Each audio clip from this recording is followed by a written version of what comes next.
My name is Pamela. I'm 65 years old, and I live in the suburbs of Portland, Oregon, in a small house, with a garden full of lavender and white daisies that I've tended with my own hands for more than 30 years. My life has been peaceful since my husband, William, passed away from heart disease at 65 after 40 years of marriage. He left me a mortgage-free home, a bit of savings, and a modest pension that allows me to live independently. I'm not wealthy, but I'm free. Every morning, I brew coffee, open the windows to let the light in, and water the garden William once loved so much. I keep the house tidy, cook simple meals, and sometimes invite a few neighbors over for tea. It's a small life, but a peaceful one. My neighbors are kind. Nancy, who lives next door, often brings over apple pie, and Ruth, down the street, likes to ask for lavender stems to decorate her living room. I keep my own routine, pay my bills on time, and shop at the local grocery store where everyone knows my name.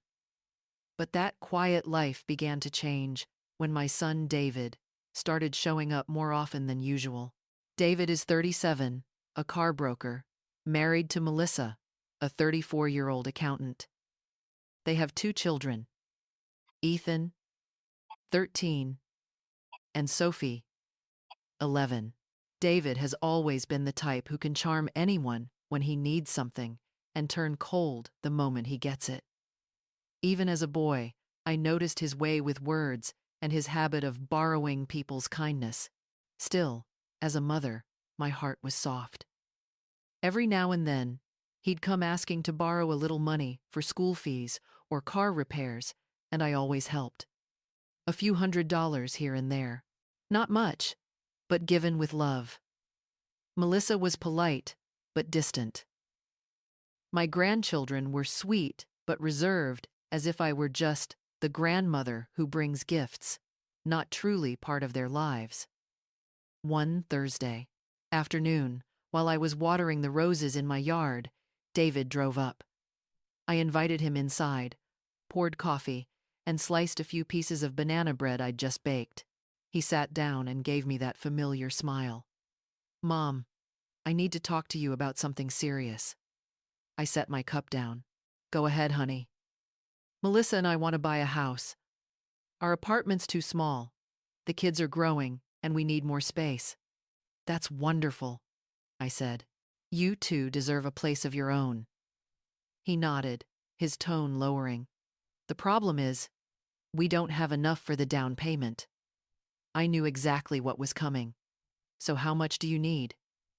"So, about $80,000, Mom." I froze. That was nearly all my life savings, the money I'd set aside for health emergencies and the quiet years ahead. "David, that's a lot of money." "I know, Mom, but please, just hear me out." He leaned forward, his eyes shining with that familiar mix of confidence and persuasion. "If you help with the down payment, the house will be big enough for all of us. 3 bedrooms, a big yard, in a safe neighborhood. You won't have to live alone anymore. We'll take care of you. And you'll have the kids around. We'll all be together again, like before." The thought softened my heart. Truthfully, loneliness had crept in these past few years. Every evening, when I turned on the TV, I heard only my own laughter echoing in the room. The idea of living with my family again was tempting. "Are you sure, David? Living together isn't always easy." "I'm sure, Mom. You can still garden, there's plenty of space, and the kids will love having you at home." He showed me pictures on his phone, 3 bedrooms, a large bathroom, a bright kitchen filled with sunlight, and a backyard with apple trees. I could already picture myself sitting on a wooden chair in the morning, sipping coffee, listening to my grandchildren's laughter. "And what about expenses?" I asked. "Don't worry about that," he said quickly. "We'll take care of everything. You just help with the down payment. And my name will be on the contract, right?" "Of course," he said. "The house will be under all our names." Those words reassured me. If my name was on the contract, I'd be a true owner, not just a guest. Let me think about it, David. Sure, Mom. But don't think too long, the house is getting a lot of interest. If we wait, we might lose it. That night, I couldn't sleep. I looked around my little Portland home, the worn furniture, the old photos of William on the shelf, the garden outside the window. The idea of living surrounded by family again warmed my heart, even as a quiet unease whispered somewhere deep inside me. I glanced once more at William's smiling face in the photo.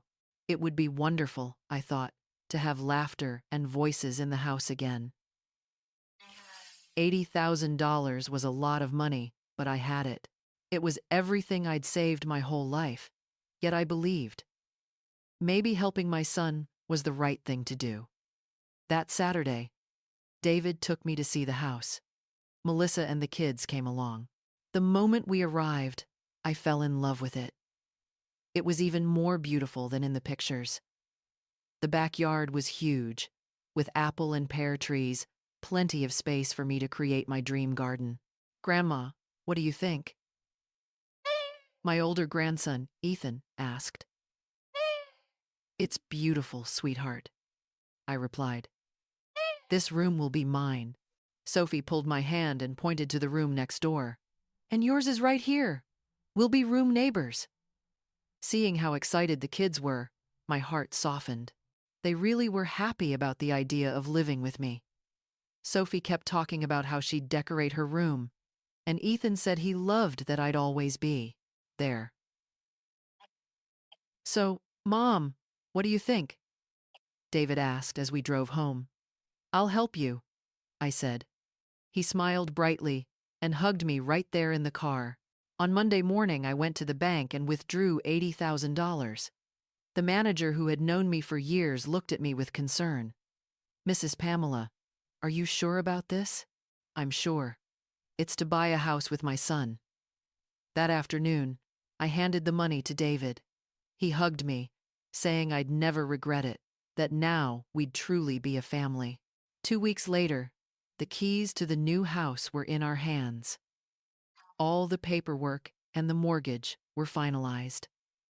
I believed I was a co-owner of that house at least. That's what I thought. But then David came to me with another proposal. Mom, the bank approved the loan, but if we add more cash, the monthly payments will go down a lot. If you sell your old house and put that money toward the mortgage, it'll be better for all of us. It sounded reasonable. My old house was worth about $120,000. If I sold it and put the money toward the new home, the loan would be lighter. I didn't need to keep the old place anymore since I was moving in with them. I sold the house 3 weeks later. Saying goodbye to the home where I'd lived my whole life with William broke my heart, but I told myself this was a new beginning. I used that $120,000 to pay down the loan. Altogether, I had put in nearly $200,000, almost half the value of the house. David reassured me that my name would be on the deed. It's all done, Mom. Now this is our home. I looked at the keys in my hand, so moved I could barely speak. Finally, I had family by my side. Finally, I wasn't alone anymore.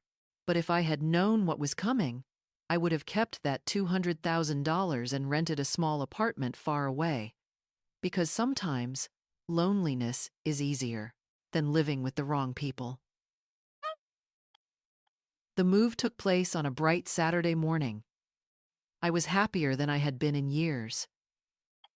I woke up early, made sandwiches and coffee for everyone. I rented a small truck for my things, while David rented a larger one for his families. My neighbors came to say goodbye. Nancy, my dear friend next door, handed me a small rose plant. Pamela, we'll miss you so much in this neighborhood, but I'm glad you'll be with your family. I was touched. Leaving the house full of memories with William wasn't easy, but the thought of a new beginning gave me strength. At the new house, I chose the back room that looked out to the garden. It wasn't the biggest, but it had a wide window where I could watch my future garden grow. We spent the whole day unpacking until late in the evening, all of us tired but happy. That first night, we sat on the living room floor eating pizza, surrounded by unopened boxes. The kids ran around, exploring every corner. For the first time, I felt like I truly belonged. The first few weeks went smoothly. I woke up early to make coffee, clean, and tend to the flowers. When the kids came home from school, I always had snacks ready. The backyard became my favorite place. I replanted flowers from my old house, bought more, and arranged them by color and size. The apple tree began to bear fruit, and I made fresh juice for everyone. Watching the garden come alive made me happy. Sophie often helped me plant flowers, especially the bright ones. Ethan was quieter, but always complimented my cooking and asked me to make his favorite dishes again. I felt useful, like my presence brought them joy. But by the third month, I started noticing small changes, little things that didn't seem important on their own, but together made me uneasy. It began with how David and Melissa made every decision about the house. When new furniture arrived for the living room, they rearranged everything without asking me. I suggested, "Maybe we could try moving the sofa over there?" Melissa replied, "Oh, Pamela, we've already figured it out. This setup works best." Another time, I wanted to replace the living room curtains because they were too dark. I'd even found a lovely light-colored set on sale. When I showed Melissa the sample, she said she'd have to check with David first before deciding. "Because any change in the decor affects everyone," Melissa said. "It has to be something the whole family agrees on." Clearly, that whole family didn't include me. The social gatherings started to bother me too. Whenever David and Melissa's friends came over, they introduced me in a way that made me feel humiliated. "This is my mother-in-law, David's mom. She had to come live with us." Had to come live with us, as if I were someone they pitied and allowed to stay out of charity. No one mentioned that I'd contributed money to buy this house, that it was mine too. The worst moment came during a family barbecue. Tom, David's younger brother, complimented the house and asked how they'd managed to buy it. David retold the story, but in a way that made my chest tighten. "We got a really good down payment, so it was easier to negotiate with the seller." A really good down payment, yet he never mentioned the $80,000 I had given them. He never said that without me, they couldn't have afforded it at all. When I tried to add, "I helped with that," David immediately changed the subject. "Anyway, let's talk about something more fun. Who wants more barbecue?" My heart sank. It felt like my contribution wasn't even worth mentioning. In the following months, more signs began to trouble me. I still helped pay the bills, but I started realizing that my help was no longer seen as kindness. It was treated as an obligation. Every time the electric bill arrived, Melissa would say, "Mrs. Pamela, the electric bill's here. Could you send your part?" What hurt the most was how they treated me when guests were around. I became invisible. During Sophie's birthday party, I spent the whole afternoon in the kitchen preparing food and setting everything up. When the guests arrived, they introduced me as the grandmother who helps around the house. Helps around the house like a maid, not a grandmother celebrating her granddaughter's birthday. I felt more and more out of place. In every family conversation, I was always the last to speak if they even asked me at all. When they planned vacations, no one asked where I'd like to go. When they decided to renovate, I was informed, not consulted. When I wanted to plant a few more fruit trees, David said I needed to check with Melissa first. One Sunday afternoon, I was cooking when I overheard them talking in the living room. Melissa said, "I think we could turn the back room into an office. It would be perfect for you."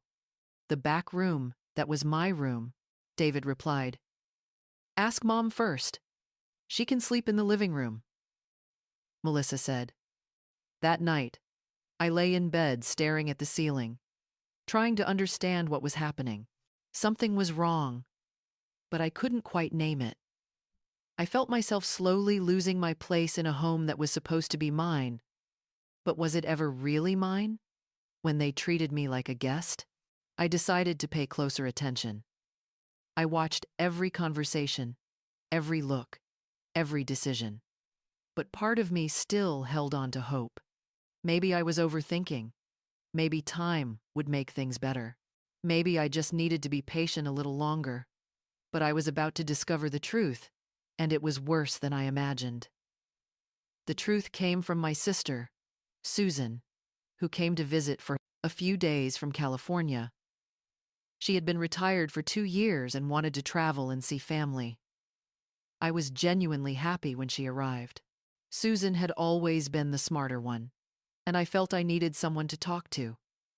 She came on a Thursday afternoon, carrying a small suitcase and a warm smile. We hugged at the door, the kind of embrace only sisters can share, the one that makes you feel safe.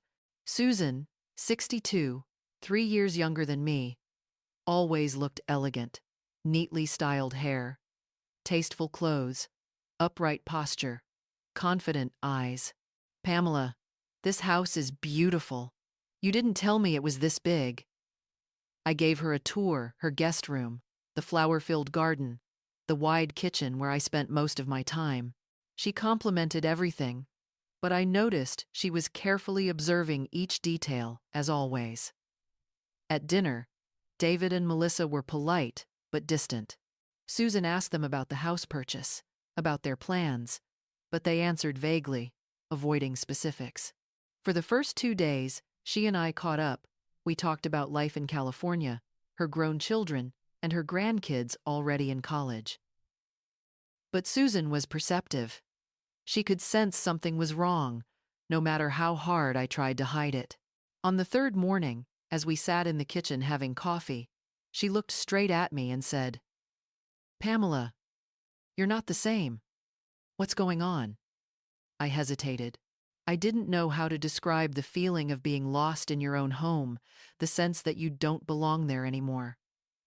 "Sometimes, I just feel out of place here," I said. "Out of place? What do you mean?" "I don't even know. It's hard to explain." It felt as if I were a guest who had stayed too long and refused to leave. Susan frowned at me. Her gaze always had a way of seeing straight through me. "But you helped pay for this house, didn't you? You told me you covered the down payment?" "Yes, I gave $80,000 and almost all the money from selling my old house." "Then is your name on the deed?" That question stopped me cold. It was an obvious one, but I had never really checked. David had assured me that my name was on the contract, but I had never actually seen the paperwork. "I'm sure it is." David said so. Susan's expression grew more serious.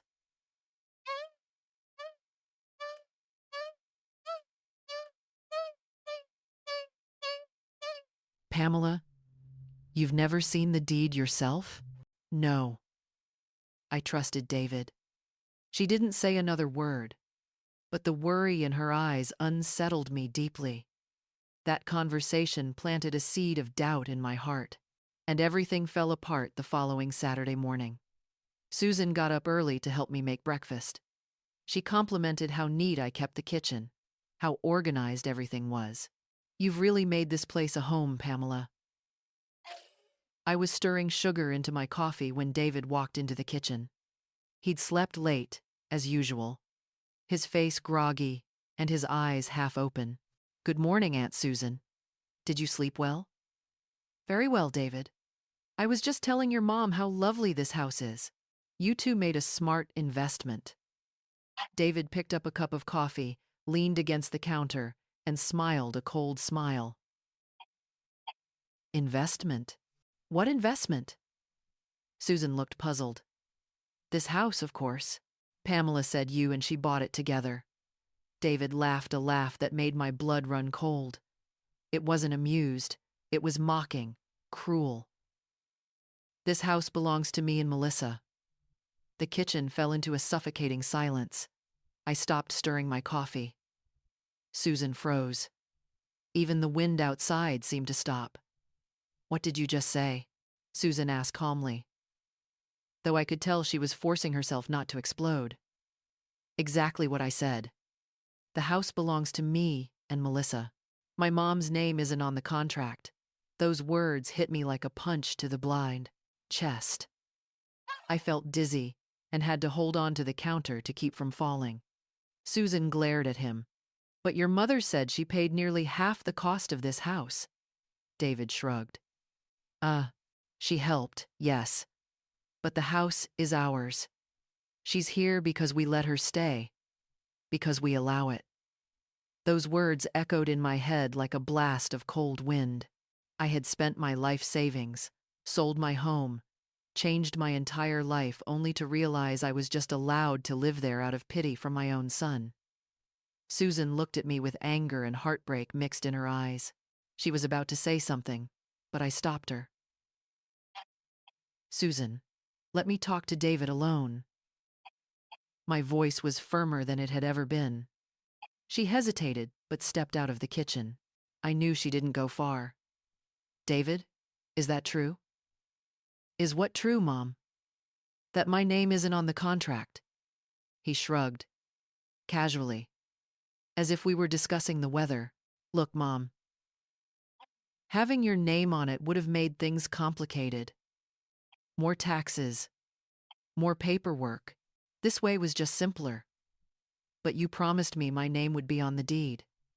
I said I'd think about it. Not that I guaranteed it." Lies.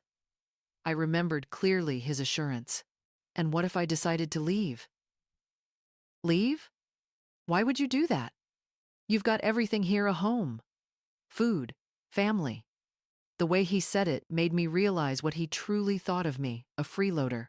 Someone who should be grateful just to be given shelter in a house I helped pay for. At that moment, I understood. I had been deceived completely.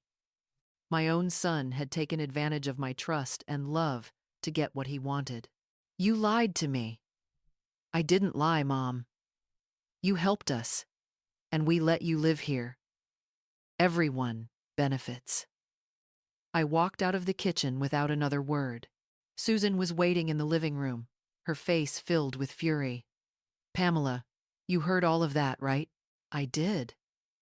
"And you're just going to let it go?" I didn't answer right away. Shame, pain, and disappointment swelled inside me, but beneath it all, I was quietly calculating. How much had I really invested in that house? All that day, I pretended nothing had happened. I had lunch with the family, chatted with the kids, tended to the garden. But inside, I was boiling not from anger, but from deep, bitter disappointment. Susan kept urging me to act. "Pamela, you can't just accept this. You practically bought that house yourself." "But what rights do I have? My name isn't on the papers." "Do you have proof?" I did. I had the deed from the sale of my old house, the bank withdrawal slips, and witnesses. But was it worth going to war with my own son? That night, lying in bed, I did the math again.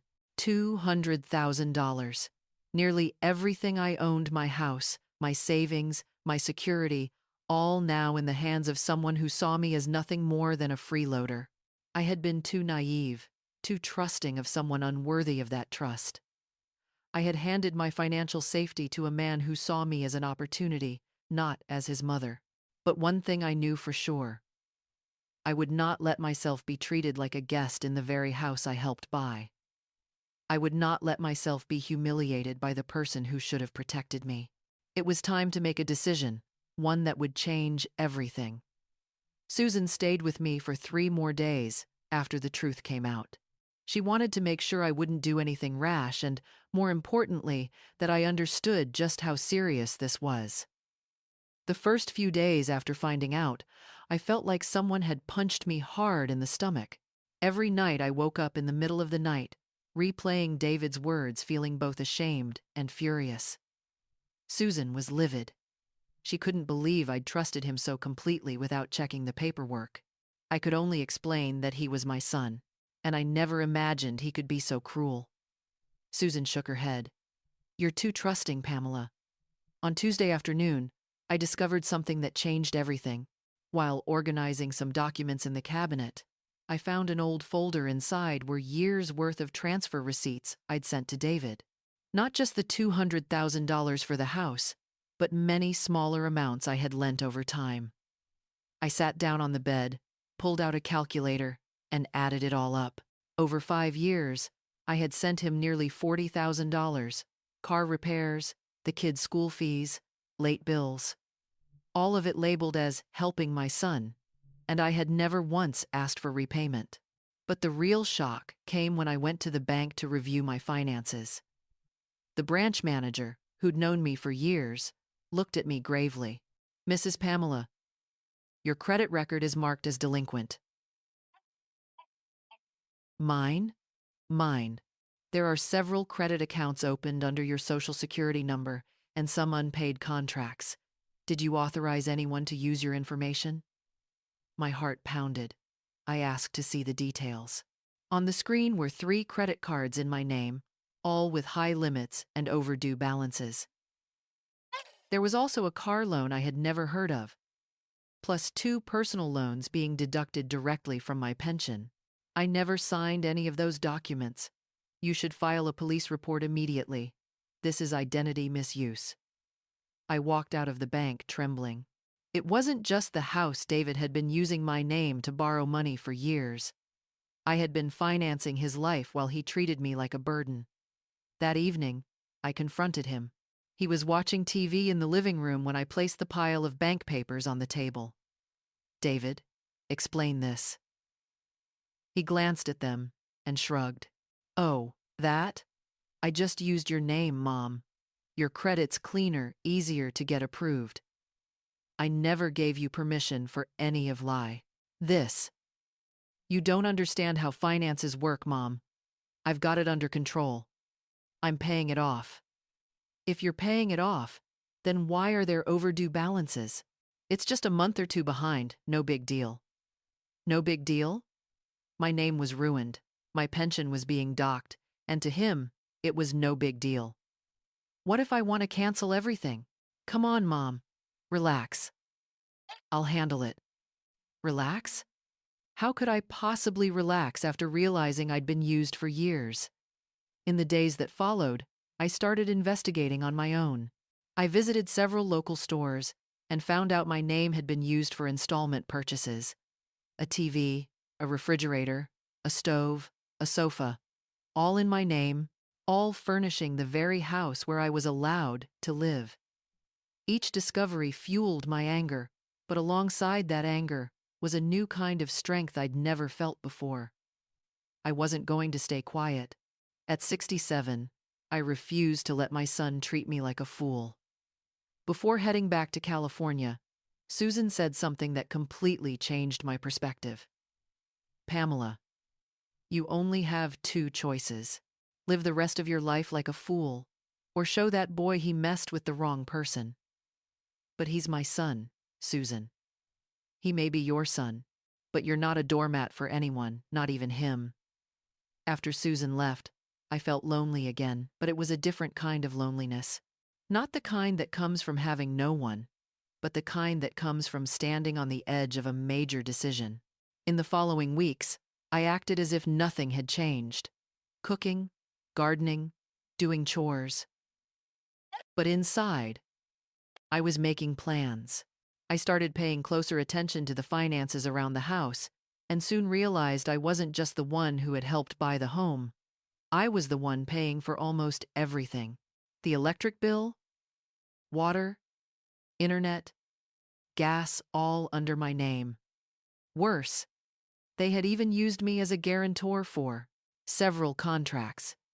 If they failed to pay, I'd be the one the collectors called. I was the financial foundation of that entire family. But if I was the foundation, then I also had the power to make it collapse. That's when the idea came to me to change everything. If they wanted to use me as their safety net, I'd show them what happens when that net disappears. If they expected me to handle every bill, I'd show them what happens when I pull my hands away. I began gathering every document under my name. For nearly 3 weeks, I went from banks to stores to utility companies. The results were shocking. Almost every credit account connected to that house relied on my name. They had built their entire castle on that foundation, and I was about to remove it. The first thing I did, find an apartment to rent. I wanted something small, simple, but decent. I finally found a 2-bedroom apartment on the outskirts of Portland, Oregon. Not fancy, but clean, in a good area, and within my budget. I began packing quietly, drawer by drawer, shelf by shelf. I took only what truly mattered: clothes, a few personal items, and photos of William. The rest I left behind. But before leaving, I planned to leave them a gift, one they'd never forget. My plan began on Monday morning. I chose that day because David and Melissa were always busiest then. He left early for work and didn't return until evening, while she took the kids to school before heading to her accounting office. That meant I'd have the whole day to do what needed to be done. I woke up at 5 a.m., brewed coffee, tended to the flowers one last time, and began. My first stop was the bank. As soon as they opened, I walked in and met with the manager. "Good morning, Mrs. Pamela. How can I help you today? I want to cancel every credit card under my name, all of them. And I want to remove my name from every guarantor agreement possible." The manager explained that some contracts couldn't be canceled immediately, but most could be reviewed. I stayed there for almost 2 hours, signing stacks of documents, canceling cards, withdrawing my name from every record I could. After the bank, I went to the telecom company. I canceled the internet and landline accounts under my name. The clerk tried to convince me to keep them. "But ma'am, how will you live without internet?"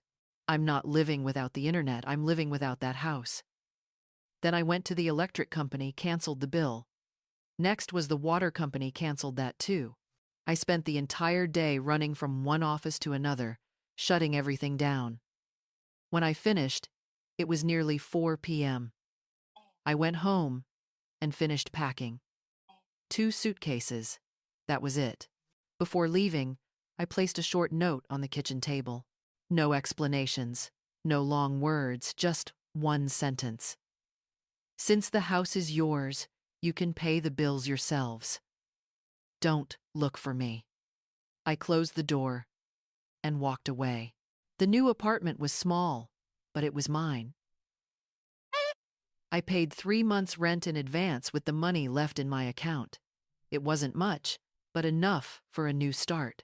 That first night felt strange, not exactly sad, not exactly relieved, just a quiet mix of freedom and uncertainty. But for the first time in months, I slept peacefully. The next morning, around 7 a.m., David called. I was sipping coffee when the phone rang. "You said I was there because you allowed me. Well, I don't need that permission anymore." I hung up and left the phone on silent all day. I knew he'd keep calling, but I wasn't ready to talk, not yet. In the days that followed, I began settling into my new life, buying a few basics, organizing the little kitchen, arranging the bedroom, and placing a few plants on the balcony. It wasn't the big garden I once had, but it was mine. The first weekend, Melissa showed up at my door. Her face was tense, though she tried to sound polite. She stood there for 15 minutes, trying to persuade me to come back, promising they'd respect me more, that they'd ask my opinion on everything. But it was too late. I wasn't going back. The second week, David came with the kids. He thought bringing them might soften me. "Grandma, why don't you live with us anymore?" Sophie asked. "Because sometimes adults have to make hard decisions, sweetheart." Her words made my heart ache. I missed my grandkids deeply, but I couldn't go back to being a stranger in the very house I'd paid for. David changed his tone. "Mom, how about this? Come back home, and I'll add your name to the deed. Make everything right. I don't need that anymore." He tried to say more, but I simply closed the door. Whatever existed between us was over. By the third month, the calls became less frequent. I knew they were struggling financially, since I had been the one covering most of the expenses before. One day, Nancy, my old neighbor, came to visit. She said, "That house is dark every night now. David's car got towed, and debt collectors have been showing up." I answered calmly, "That's no longer my problem." "Don't you feel sorry for them?" "I only feel sorry for myself for taking so long to realize I was being used." Nancy understood. She knew I wasn't being bitter. I was just protecting what little dignity I had left. By the fourth month, I got a call from an unfamiliar number. "Mrs. Pamela, I'm calling from the courthouse. You're being sued by Mr. David." "Sued? For what?" "You're accused of neglecting someone unable to care for himself. He claims you're legally obligated to support him." I laughed.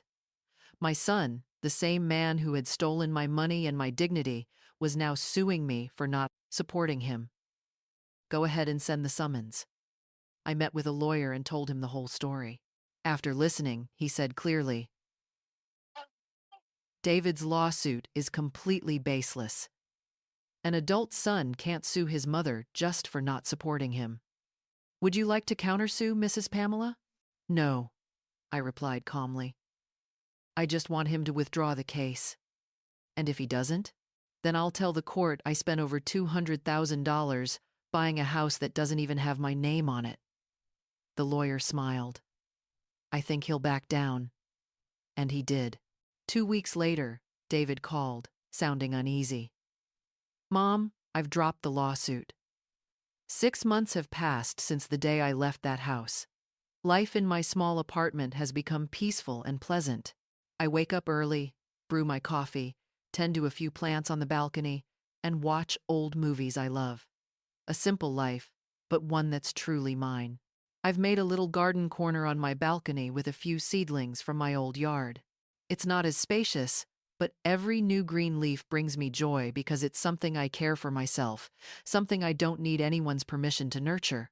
My pension, once docked for loans I never knew existed, now easily covers my expenses. I've realized that without funding David's constant emergencies, I can live well, pay all my bills, and even save a little. I became friends with a few neighbors. Esther, who lives next door, is also a widow. We quickly grew close, often sharing coffee every afternoon. She told me she'd had her own troubles with her son over money, so she understood exactly how I felt. "Pamela," she said, "sometimes the ones inside your home hurt you more than strangers on the street." "You're right, Esther. I learned that the hard way." Those conversations reassured me that I had made the right choice. Knowing others had been through similar pain reminded me I wasn't alone. I still keep in touch with my grandchildren, Sophie and Ethan, through messages. Sophie mentioned they'd moved into a smaller apartment, and Ethan said his father was working 2 jobs to pay off debts. Hearing that didn't make me happy. But I didn't feel pity either. It was simply the natural consequence of the choices David made. He chose to exploit his mother instead of love her, and now he's paying the price. One day, Nancy, my old neighbor, came by again with news I had already suspected, yet it still stung to hear it aloud. "Pamela, have you heard?" "Heard what?" "Your old house has been repossessed by the bank." I stayed silent for a few seconds, then nodded.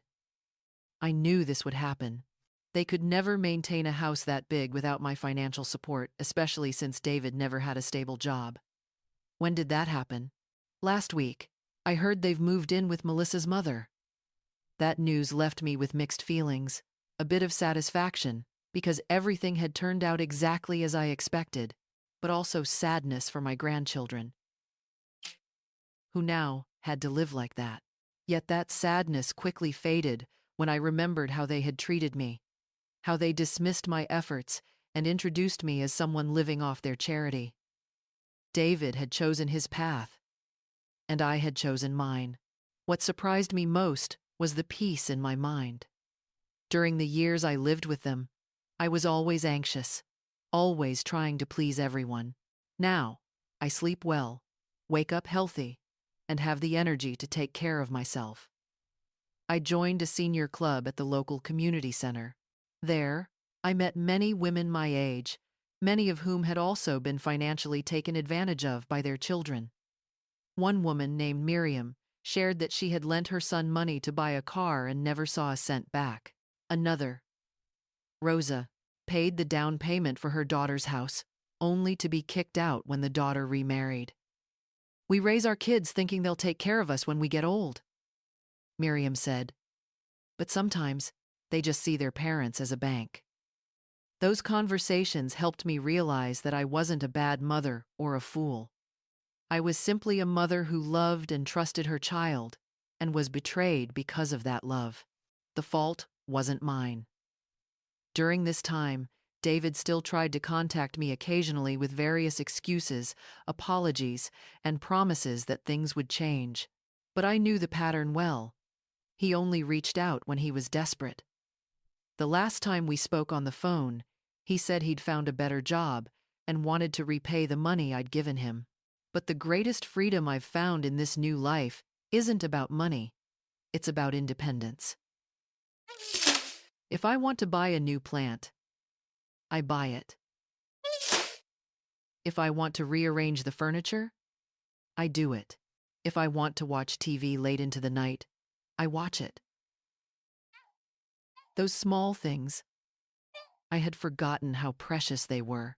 I started taking short trips to small towns around Oregon, something I'd never dared to do alone before.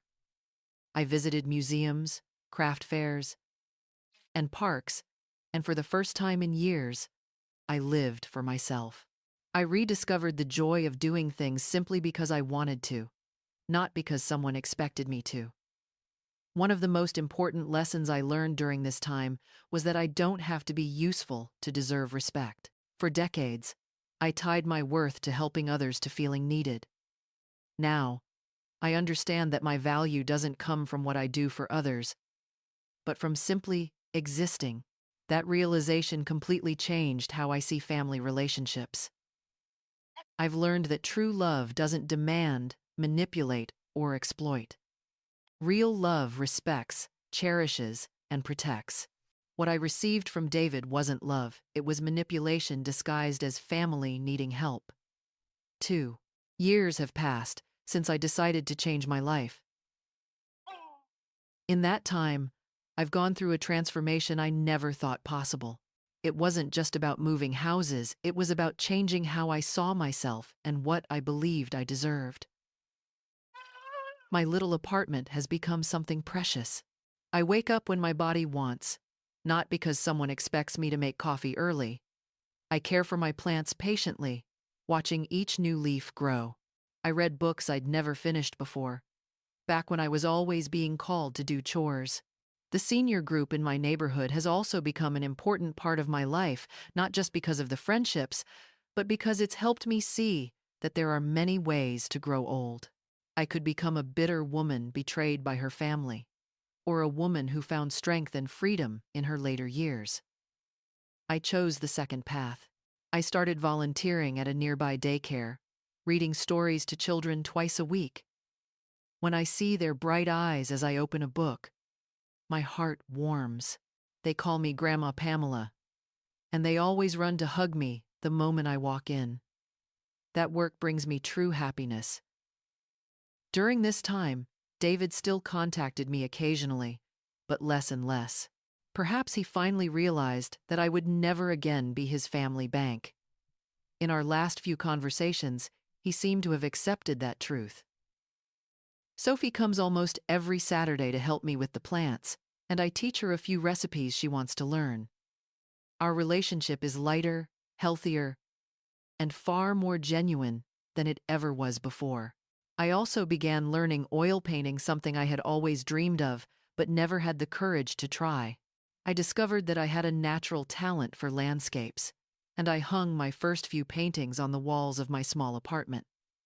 For the first time in my life, I was doing something simply because it made me happy, not because someone expected it, or because there was anything to gain.